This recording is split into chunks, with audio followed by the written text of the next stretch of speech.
Wow. Oh, ça me tire. Oh, ça s'arrête jamais, ça coûte de ouf.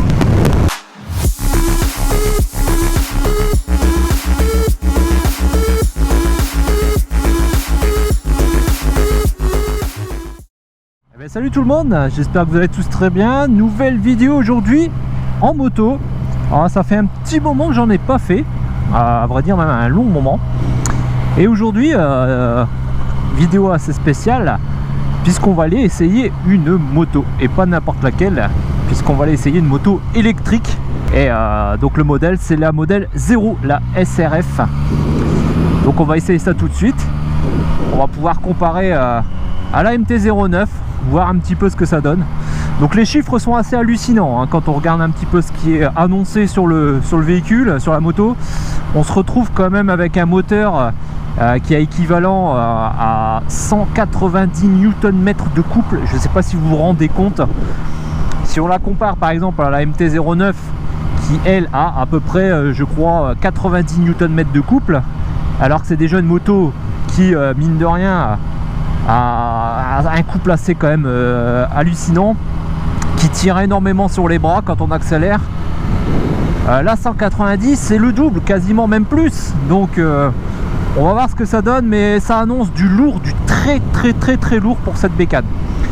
En plus la moto a un poids assez contenu, puisqu'elle est aux alentours des 220 kg, tout plein fait 230 il me semble, donc ça reste très raisonnable pour un roadster, surtout de ce gabarit. Et ouais, avec 190 Nm de couple, j'ai hâte de voir ce que ça donne. Ça va vraiment, à mon avis, ça va arracher les bras, quoi. Hop. Allez, c'est parti. Donc nous voilà devant la bête. C'est vrai qu'elle en jette. Joli petit roadster. Voilà, celle est assez particulière. Ah, on veut embrayer. Alors, frein arrière assez mou.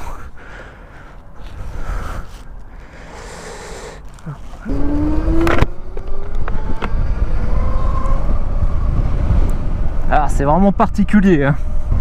Ah, on veut embrayer, hein, le réflexe de la boîte de vitesse.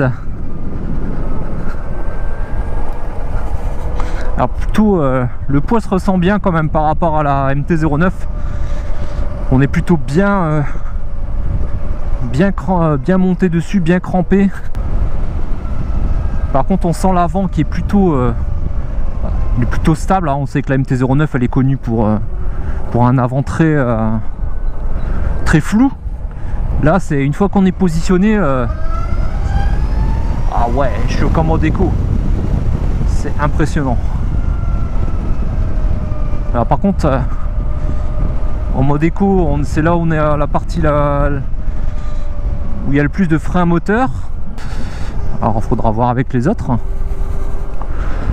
mais ouais, c'est très particulier. On n'entend que le bruit du vent dans le casque, on n'entend plus du tout le moteur. C'est plutôt pas mal, et en même temps perturbant. Ouais, le couplet là, même en écho, hein, c'est vraiment pas mal. C'est vraiment pas mal du tout. Ah, ça envoie du pâté. Là, on pourrait rouler en mode éco tout le temps en fait. C'est vraiment bien. Ça répond bien. Pas autant que la 09 pour le moment. Donc on est en mode éco, on verra après dans les autres modes. Mais en tout cas, c'est largement suffisant pour dépasser, Ah non, franchement, c'est plutôt agréable sur ces premiers tours de roue. On a 93% de batterie, on est parti avec 93% de batterie, on va voir un petit peu. C'est parti à fond. Ouais, c'est un petit peu mou au démarrage, mais après, ouais, après ça part. Ouais, c'est pas mal. C'est vraiment pas mal. Ouais, c'est plutôt stable. Ah, c'est vraiment pas mal. On a tendance à vouloir tirer dedans au max, hein, du coup, pour retrouver un peu le couple. Ah, il m'a pas dit bonjour lui. pour retrouver un peu le couple de ce que j'avais sur la 09, puisque je suis quand même habitué à un certain couple. Et c'est un peu en dessous là le mode éco quand même. On sent qu'il faut tirer dedans, beaucoup tirer dedans au niveau de la poignée de gaz. Mais comme je disais juste avant, c'est vraiment suffisant pour... Alors le frein avant est bien mordant. L'arrière est un peu dur hein, quand même. Enfin, faut appuyer fortement pour sentir quelque chose. Sinon on sent pas... C'est pas foufou quoi l'arrière. C'est ce bruit là qui n'est pas de bruit justement. C'est... Mais on s'y fait vite. On s'y fait très très vite je trouve. Les 220 kg je le sens parce que la MT-09 elle est plutôt légère hein. On est à 180 kg. Là on est à 220, 230 je crois. Donc je sens la différence, mais mine de rien c'est... Waouh, c'est... Ouais non, c'est très souple hein, quand même. Il n'y a rien à dire. Pour un mode éco c'est déjà impressionnant. Hein. On va essayer le mode standard. Wow. Ouf, ça fait déjà une sacrée différence entre éco et standard. Wow, ouais, ça arrache les bras. Waouh, on va voir après en mode sport, mais c'est bluffant. C'est vraiment bluffant. Ouais, le mode standard est un peu plus agréable quand même au niveau des accélérations. Il n'y a pas besoin de taper dedans comme un sourd.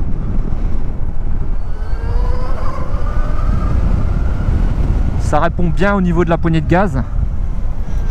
Alors, qui est du coup pour le coup, qui est pour le coup 100% électronique, hein, logique. Mais ça reste assez doux, c'est pas brutal sur les premiers millimètres de tour de poignée. Donc on n'est pas surpris, voilà, c'est ça, on s'attend pas à ce que ce soit on-off total.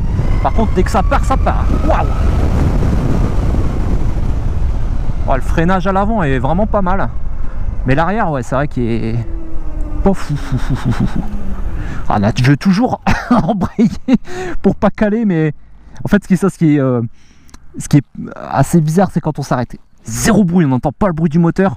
Autant quand on roule, on se dit bon, arrivé à une certaine vitesse, de toute façon, le bruit moteur, on l'entend très peu, puisque avec les bruits de vent dans le casque, ouais, voilà, là j'entends que les bruits de vent dans le casque. Et donc, même si on avait un moteur, je dirais classique, sans pot d'échappement en plus, avec d'origine, on l'entendrait presque pas, on n'en verrait pas la différence quoi, quasiment. C'est vraiment à l'arrêt ou en ville quand on est à 50 km/h où il y a zéro bruit. Alors on est sur un écran TFT 5 pouces coloré, on voit vraiment bien, il est très lisible. Alors je sais pas au niveau des modes après ce que ça donne, si on a des choses intéressantes à voir. Bon, là il n'y a pas de menu particulier. Est-ce qu'il y a des gâchettes particulières? Non. Je pense que il y a pas mal de choses se font depuis l'application, puisqu'il y a une application disponible avec la moto.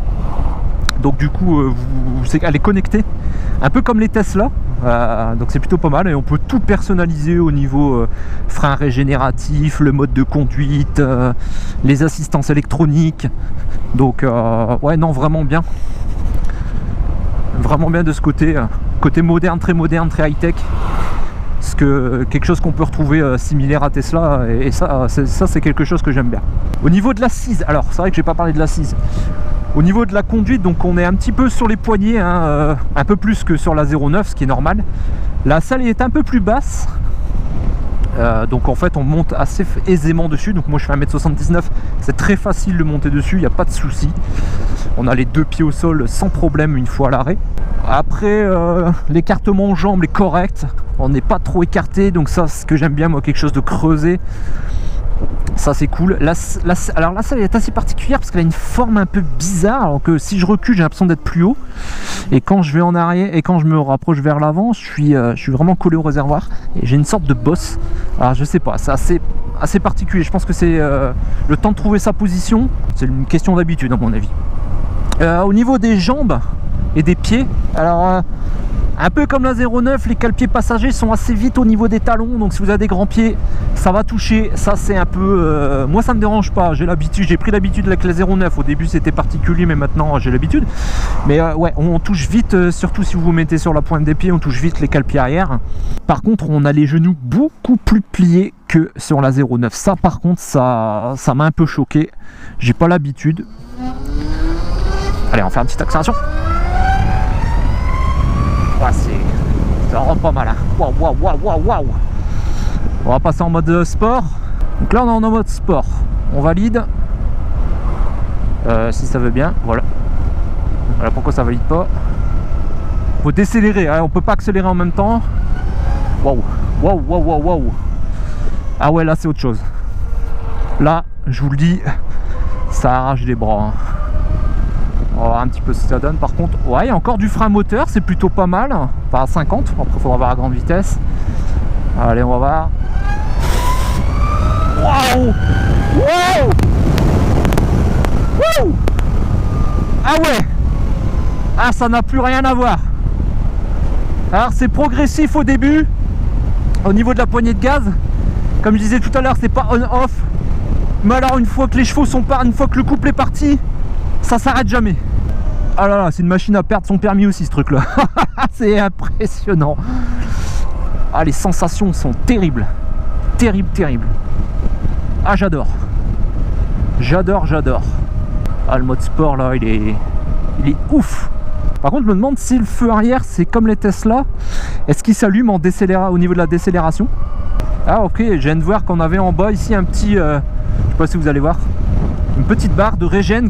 Donc là on est au torque, donc ça veut dire que c'est le couple à mon avis d'accélération. Et quand je lâche, on voit la régénération du moteur, enfin de la batterie.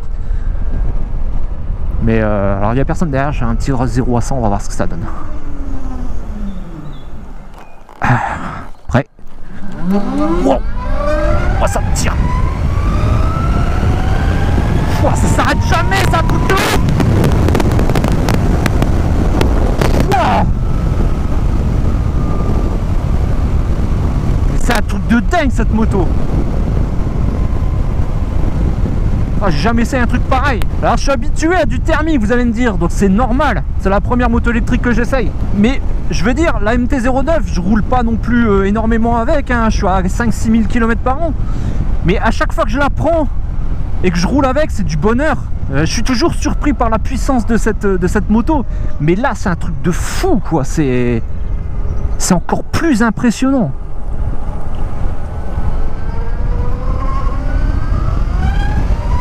Oh, ouais, c'est dingue. Et puis ça reprend à n'importe quelle vitesse. Que vous êtes à 50, 100, 150, vous réaccélérez, ça part, le couple est là instantanément. Ouais, c'est... Ouais, faut faire attention, hein. Je pense qu'on ne sait pas mettre dans toutes les mains. Vraiment. Hop, on va se mettre là.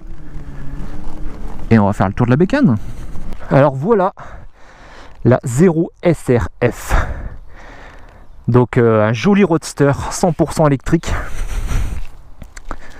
Moderne. Alors là, elle est équipée d'une petite bulle Puig, qui est plutôt jolie d'ailleurs, qui s'intègre bien avec le style de la moto. Donc on est sur un éclairage 100% LED, aussi bien à l'avant, l'arrière, que les clignotants, qui sont, ma foi, très jolis, je trouve. Donc ici, on peut voir que c'est une transmission par courroie. Ce qui fait qu'en fait, la moto est plutôt silencieuse au niveau des bruits de roulement. Si on la compare à une Energica que j'ai déjà vue, jamais essayé mais déjà vu, entendu rouler, où on a ce bruit de chaîne qui est entraîné par, justement, la différence c'est qu'elle est entraînée par une chaîne avec pignon, etc., couronne. Là c'est une courroie et donc du coup c'est beaucoup plus silencieux, on n'a pas ce bruit de chaîne désagréable. Alors ce qu'on peut voir ici, le gros bloc, hein, à l'intérieur du châssis tubulaire, bah, c'est la batterie. Elle a une place énorme quand même, mais ce qui est logique, hein, puisque c'est une batterie de 16 kW. Donc c'est plutôt pas mal pour une moto. Au niveau des caractéristiques, c'est-à-dire autonomie, alors les données annoncées par le constructeur sont d'environ 300, un petit peu plus de 300 km en ville. Alors je pense que c'est avec le mode éco, en faisant pas des trop grosses accélérations, etc. Donc voilà, 300 km d'autonomie en ville annoncée. Et si vous faites 50% ville, 50% autoroute, ce qui est annoncé, c'est un petit peu plus de 200 km. Donc je crois que c'est 207 ou 210 km d'autonomie. Bon voilà, à mon avis ça va dépendre effectivement de plein de facteurs. La façon dont vous allez conduire, la météo, la route aussi en elle-même, s'il y a beaucoup de freinage et de réaccélération, je pense que ça peut jouer fortement sur l'autonomie. Mais mine de rien, si on arrive vraiment à faire ces 200 km d'autonomie pour une moto 100% électrique, je trouve que c'est très correct, c'est même bien, parce que quand on regarde la plupart des motos de grosse cylindrée, on est plus autour des 200, maxi 250 km d'autonomie, avec des réservoirs de 17-18 litres, donc en fait on est très très proche d'une autonomie, d'une thermique au final, on est à peine en dessous, donc je trouve que c'est vraiment très très bien. Ah oui, alors il y a le système de poignée chauffante intégré sur cette version là, donc ça c'est cool. On va éteindre, on va regarder un petit peu les caractéristiques ici aussi au niveau de la recharge. Donc c'est une prise type 2, donc techniquement vous pouvez vous brancher sur n'importe quelle borne publique, parce que maintenant les bornes publiques sont toutes équipées de type 2. Je crois que de série c'est vendu avec un chargeur 3 kW sur une prise domestique, et vous pouvez avoir des options pour c'est aimanté, c'est bien ça, des options pour avoir un type 2 pour vous brancher à des bornes électriques publiques en type 2 pour bénéficier de la vitesse de recharge maximum. Alors normalement il y a un coffre à l'avant ici aussi, j'aurais bien aimé l'ouvrir, mais je sais pas. Il y a certainement une prise quelque part. Elle est là, tout simplement. Bon, il n'y a pas besoin de chercher très loin. Hop, on va fermer ça. Oh, et voilà. Regardez, donc prise type 2. Donc ça c'est cool. Vert. Donc c'est un petit UMC. Il y a du reset. Alors, je sais pas trop comment ça marche, ça à voir. Et au bout la prise classique CHAdeMO qui va sur les prises domestiques classiques. Ok, donc le coffre est pas géant, quand même équipé de 2 ports USB. Et ça c'est cool si vous voulez recharger votre smartphone en même temps, vous le mettez à l'intérieur. Vous pouvez recharger votre téléphone sur la route, ça c'est cool. Alors je sais qu'avec l'application, il y a un système de GPS intégré qui s'affiche. Alors je crois que ça c'est sur les nouvelles versions, les 2022, parce que je crois que celle-là c'est une 2021 si je dis pas de conneries. Faudrait que je demande au vendeur, mais sur les 2022, vous pouvez avoir le GPS qui apparaît. On a quand même une petite température, donc certainement la température de la batterie, du moteur. Voilà. Ici vous avez la consommation instantanée en kWh, enfin en wattheure par kilomètre. Donc les possesseurs de Tesla connaîtront bien. Alors j'aurais préféré avoir l'autonomie restante en kilomètres. Ou avoir le choix. Alors peut-être qu'on peut le faire, hein, c'est ce que je disais tout à l'heure.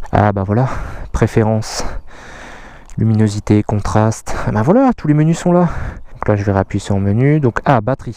Alors batterie, qu'est-ce qu'on a? Est-ce qu'on a des informations? Donc vous voyez là j'étais en mode sport, hein. On est parti à 93%. Je vais me rasseoir sur la moto. 93% de batterie. Au concessionnaire. Là il nous reste déjà plus de 86 parce qu'on a fait des grosses accélérations, donc c'est logique, hein, c'est normal. Et puis on peut voir que il annonce au niveau autonomie. Alors ouais, comme j'ai enlevé la béquille, j'ai plus accès au menu. Ok, ça marche comme ça. Alors hop, on va laisser la béquille. Donc la batterie, l'autonomie restante 127 km. Cible de charge, on peut choisir la valeur maximale si on veut la recharger à 90, 95, 100%. Donc ça c'est bien. Voilà, moi je veux l'autonomie restante, portée 127 km. Donc voilà, écoutez, on a fait le tour. On va aller rouler un petit peu. Le bruit, écoutez-moi ça. Ouais, franchement le standard est largement suffisant en soi pour faire du quotidien, comme moi par exemple qui vais au travail, qui est environ 85 km, enfin 90 km aller-retour. j'ai pas besoin de plus puissant quoi. Même, je dirais même que le mode éco pourrait largement me suffire en fait. Allez, la portée elle réaugmente tout doucement, 128 km.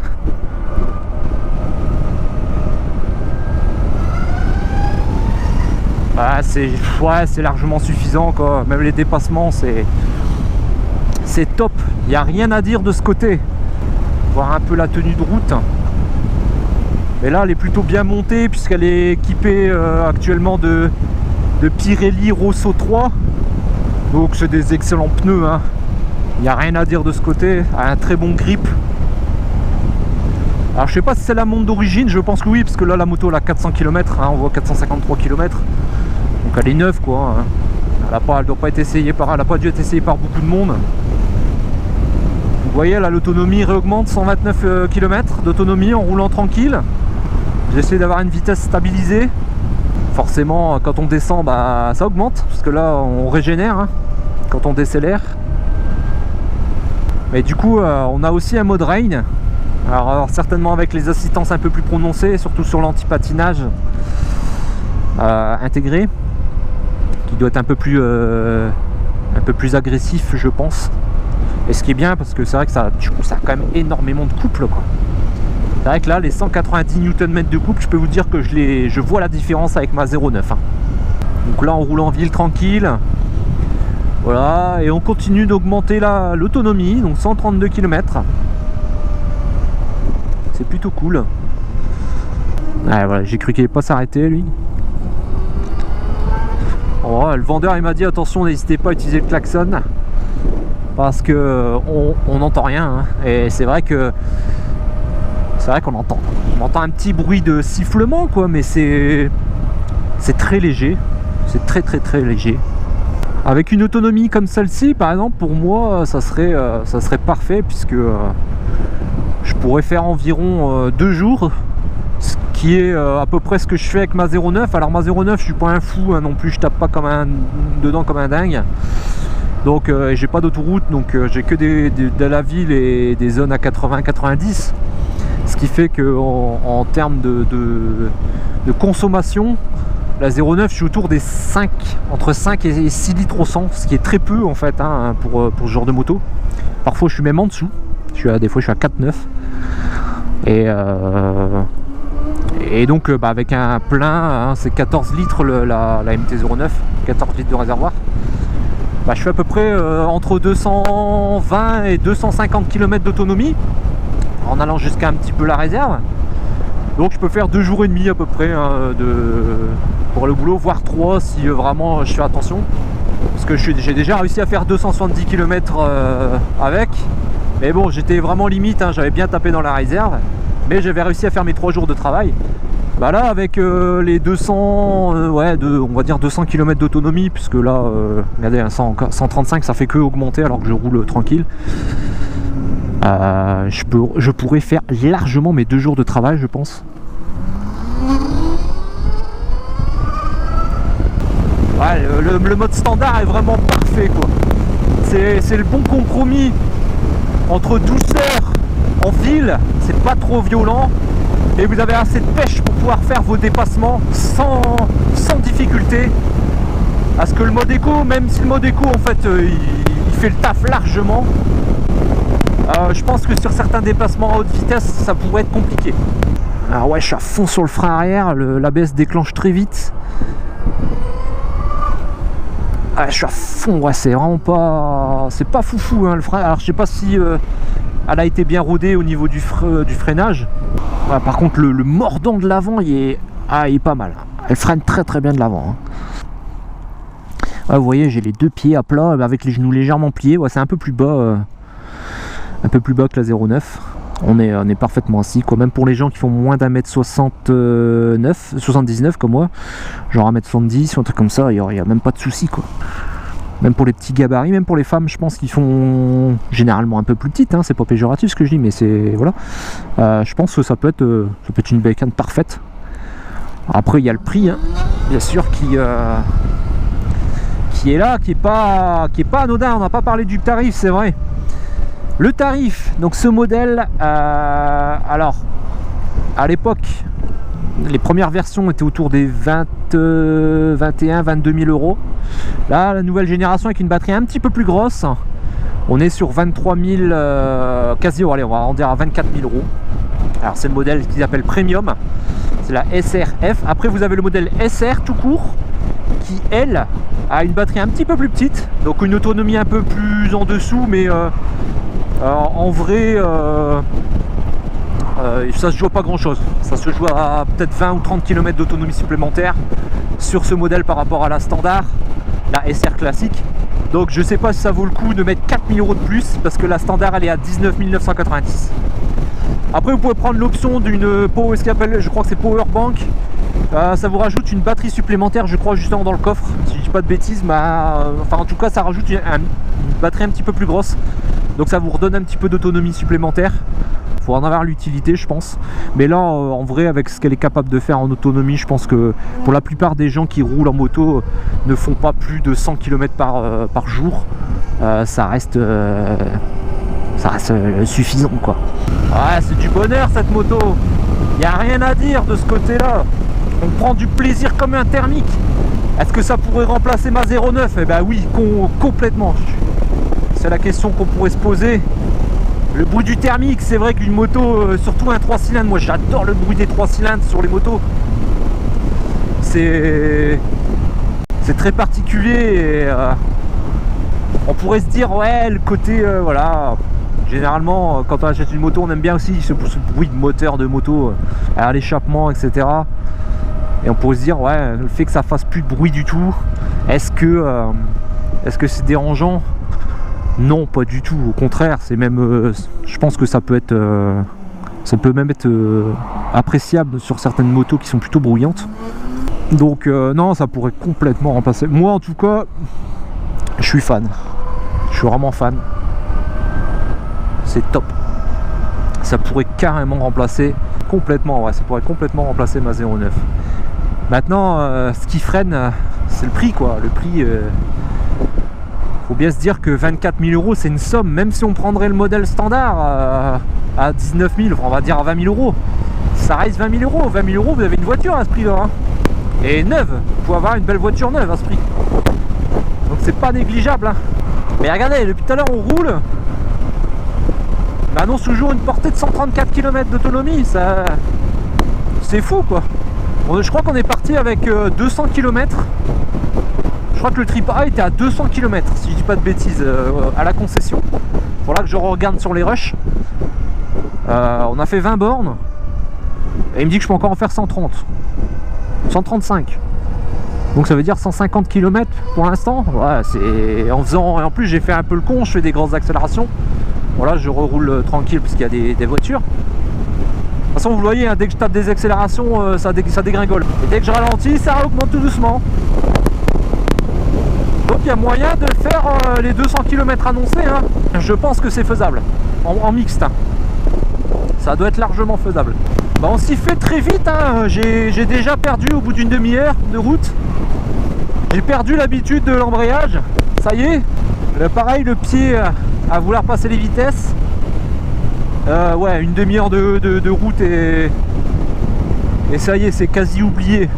D'ailleurs, il faudra peut-être faire attention en reprenant la 09, ne pas oublier d'embrayer. Mais à mon avis, le bruit du moteur va vite me le rappeler avec les tours.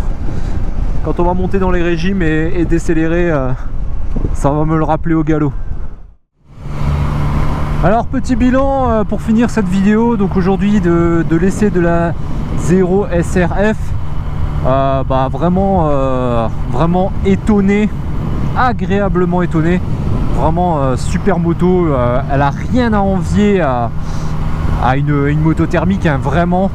Après voilà, pour moi le seul point négatif c'est vraiment le tarif, puisqu'on est à plus de 20 000 euros sur la modèle premium, donc 23 900 euros, et 19 500 euros sur la SR classique. Alors la SR classique, c'est vrai que j'ai pas précisé, elle est un peu moins coupleuse. On se retrouve avec 160 Nm de couple, alors c'est quand même assez conséquent, hein, ça reste toujours plus que la MT-09. Bridé à 167 km/h et une petite, une autonomie un petit peu moins élevée que la premium, que la SRF. Donc on se retrouve avec je crois une trentaine de kilomètres en moins en autonomie. C'est pas non plus catastrophique si comme je disais on fait moins de 100 km par jour. On pourra toujours la recharger chez soi en 4-5 heures je crois. Donc franchement top moto. Les finances me le permettront certainement pas, mais si je pouvais franchement j'aurais remplacé ma 09 par celle-là. Surtout qu'en plus en coût d'entretien c'est quasiment rien. Là la concession Moto Blues qui est revendeur officiel de Zero annonce des entretiens de 60 € par an, puisqu'il en faut une par an pour les mises à jour logicielles qu'on ne peut pas faire tout seul. Il y en a des petites au niveau de notre application, mais les grosses mises à jour sont faites par eux. Et puis contrôle, voilà, frein, plaquette, la tension de la courroie de transmission, tension de la batterie, etc. Donc contrôle de tout ça. Donc 60 € ça reste très raisonnable quand on voit combien demande une concession comme Yamaha par exemple pour faire une révision comme celle-ci sur une moto comme celle-ci. Par exemple la révision des 10 000 km. Alors je me dépêche parce que j'ai bientôt plus de batterie sur la GoPro, mais pour une révision comme ça du 10 000 km pour une MT-09 ça va être au moins 150 € plus ou moins. Voilà, moi j'espère que cette vidéo vous aura plu. Si c'est le cas, mettez un petit pouce bleu et puis abonnez-vous si vous n'êtes pas déjà abonné. Allez, à bientôt tout le monde.